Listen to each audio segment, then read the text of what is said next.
Orang yang mengikuti Ramadan itu nanti ada beberapa kelompok, setidaknya ada 4 tipenya manusia ketika mereka mengikuti Ramadan.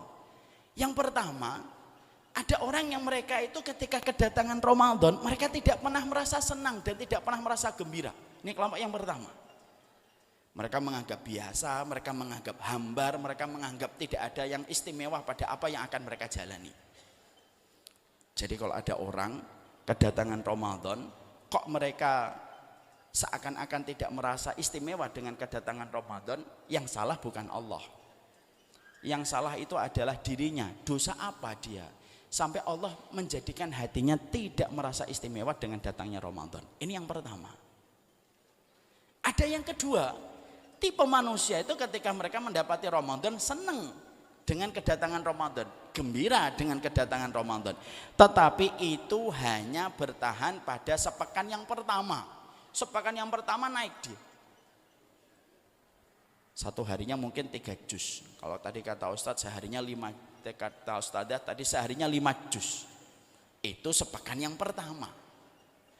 Setelah melewati sepekan yang pertama turun dia, turun drastis. Sudah tidak pernah tilawah, sudah tidak pernah membaca Al-Quran sama sekali. Bahkan yang diributkan itu adalah masalah tiket, kue kering, kue basah, kapan lebaran, reuninya kapan, dan acara-acara yang mereka selenggarakan di lebaran itu kapan. Itu yang kedua. Naik pada sepekan pertama, turun ambles sampai Ramadan itu selesai. Dan biasanya pertanyaan mereka berbicara tentang kapan hilal muncul. Itu yang akhirnya menjadi pembicaraan hangat mereka. Ada yang ketiga. Yang ketiga itu adalah ada orang yang mereka itu ketika mendapati Ramadan naik pada sepekan yang pertama atau 10 hari yang pertama. Lalu turun lagi. Naik lagi pada 10 hari yang terakhir dia naik lagi. Tetapi hanya pada malam ganjil. Malam ganjil muncul di masjid. Malam genap nggak kelihatan di mana orangnya ketika mereka di malam genapnya. Maka itu ada orang yang mereka itu beribadah kepada Allah hanya pada malam ganjil. Itu ada tipe yang ketiga. Ada tipe yang keempat. Tipe yang keempat itu adalah ada orang yang ketika mereka menjalani Ramadan, mereka naik pada 10 hari yang pertama. Ketika naik pada 10 hari yang kedua semakin tinggi semangatnya. Dan ketika mereka menginjak pada 10 hari yang terakhir, semangat mereka pada 10 hari yang terakhir itu jauh lebih besar daripada 20 hari yang pertama. Dan ini merupakan tanda Ramadan itu diterima. Makanya maaf ya, kita ingat dengan apa yang pernah disampaikan oleh Imam Ibnu Rajab, min sawabil hasanah al hasanatu ba'daha. Tanda amal itu kalau diterima selalu meninggalkan semangat yang lebih besar untuk beramal pada amal berikutnya daripada sebelumnya.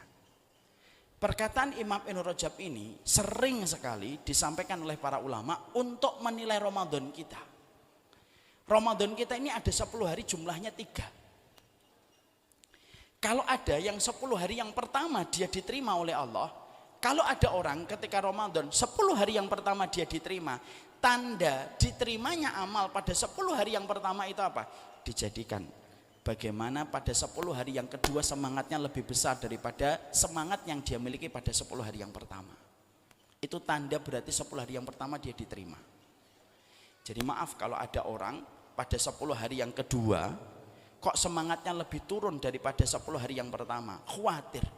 Kalau kata orang Semarang, jangan-jangan 10 hari yang pertama yang kamu lakukan itu tidak diterima sama Allah.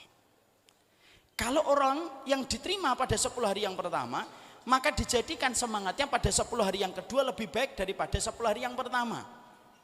Kalau 10 hari yang kedua diterima oleh Allah, maka dijadikan bagaimana semangatnya dan ketaatannya pada 10 hari yang terakhir jauh lebih besar semangatnya pada 20 hari yang pertama. Makanya kita menjumpai dan kita mendapati apa yang terjadi pada zaman Nabi. Nabi ketika pada 10 hari yang pertama memiliki semangat, pada 10 hari yang kedua semangatnya Nabi lebih besar daripada 10 hari yang pertama. Dan Nabi Masya Allah pada 10 hari yang terakhir semangatnya Nabi jauh lebih besar daripada semangat yang dimiliki Nabi pada 20 hari yang pertama. Itu berarti tanda setiap amal yang dilakukan di bulan Ramadan itu dicatat oleh malaikat raqib, diterima oleh Allah, disimpan di sisi Allah, dan sebagai bentuk gantinya dijadikan dia bersemangat lebih besar daripada semangat sebelumnya. Min sawabil hasanah al hasanatu ba'daha.